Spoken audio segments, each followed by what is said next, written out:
Alors, je vais vous montrer comment on peut récupérer des corpus de texte à partir de différentes sources avec du web scraping. Alors, pour ça, j'utilise ParseHub, qui est un logiciel qui peut être téléchargé gratuitement. Et donc, en fait, voilà, par exemple, je vais créer un nouveau projet. J'ai pris l'URL de l'opinion avec une recherche, par exemple, sur le revenu de base. Et donc, voilà, je commence le projet comme ça. Donc, on voit s'afficher la page de l'opinion. Donc, il y a quand même un petit délai de chargement. Alors voilà, donc ce que je vais faire, c'est que je vais sélectionner dans cette page de l'opinion, là en fait qui correspond à la requête revenu de base. On voit qu'il y a quand même pas mal de résultats, il y a 4 pages de résultats a priori.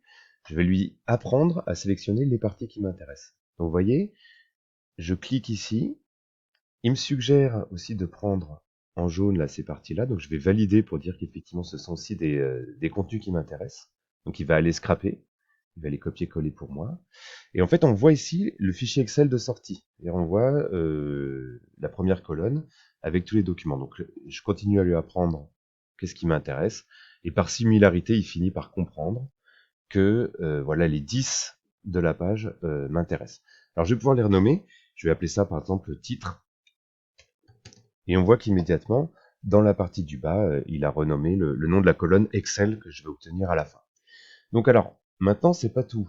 C'est-à-dire que maintenant, je veux qu'il clique sur chacun des liens qui sont là. Donc pour pouvoir faire ça, je vais lui dire de rajouter un clic. Alors, je lui dis qu'il ne s'agit pas de tourner des pages, ça on va le faire tout à l'heure. Je lui dis qu'il s'agit vraiment de cliquer sur chacun des boutons. Donc je peux créer un nouveau nom pour cette nouvelle mise en forme. Donc je vais par exemple l'appeler opinion page. Alors, en espérant que toutes les pages soient construites plus ou moins de la même manière, donc je crée un nouveau template. Vous voyez, on le voit arriver là en haut. Ça, c'est le template de la page de recherche. Et là, voilà le template d'une page type, en fait, de l'opinion.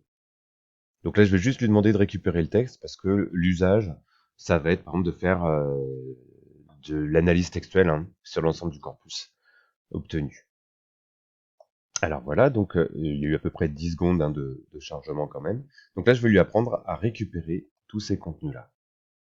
Donc voilà, il ajoute ce premier contenu. On voit que dans la sélection, là, il y a bien marqué une. Et il me suggère cela. Donc je vais lui dire oui. Et donc dès qu'ils seront passés en vert, ça voudra dire qu'ils sont bien sélectionnés. Voilà, donc je vais prendre aussi ça.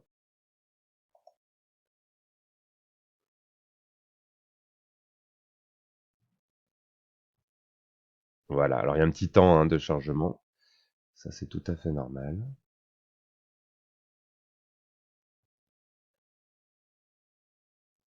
Voilà, donc vous voyez, en fait, il les ajoute en fait un par un. Vous voyez, j'ai même pas besoin. Là, ça y est, il a compris. Voilà, il a compris. En plus, il s'arrête au bon moment. Donc désormais, je vais revenir sur ma page précédente.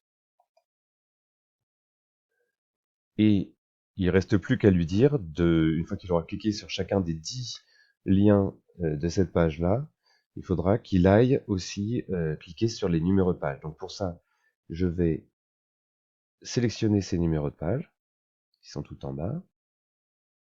Donc je prends celui-ci, voilà, et je prends les suivants. Voilà, ça y est, ils sont en vert. Alors, dorénavant, je vais juste avoir à lui dire de cliquer. Et cette fois-ci, je vais bien lui dire qu'il s'agit d'un système pour tourner les pages. Donc j'ai dit oui. Je vais mettre 0, comme ça va à l'infini, mais j'aurais très bien pu mettre 4, pour dire qu'il y avait 4 pages.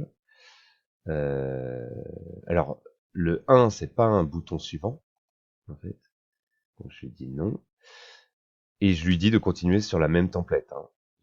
Il va pas y avoir de mise en forme différente sur les pages suivantes. Elles seront toujours similaires les unes par rapport aux autres. Donc voilà, donc là j'ai terminé. Alors bien évidemment, je vais pouvoir maintenant lancer l'extraction.